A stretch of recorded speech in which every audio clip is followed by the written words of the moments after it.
На почетокот на месец април 2018 година, градот Скопје потпиша меморандум за соработка со јавното претпријатие Паркови и зеленило и представници на гинеколошките клиники во Скопје за учество во проектот Дрво за секое дете. Со овој проект се овозможува на жителите на Скопје да засадат дрво во чест на раѓањето на нивното бебе на некој од градските дрвореди, паркови или скверови, а на самото дрво ќе има плочка каде ќе го пишува името на детето и датумот на раѓање.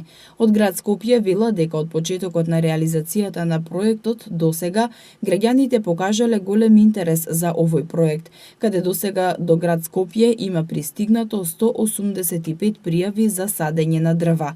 Дрвјата во рамките на проектот Дрво за секое дете ќе бидат засадени во рамките на есенската акција за садење која ќе почне наскоро. Дрвјата во проектот е предвидено да бидат засадени во сите општини, во паркови и на главни улици, како и во блоковското зеленило на општините.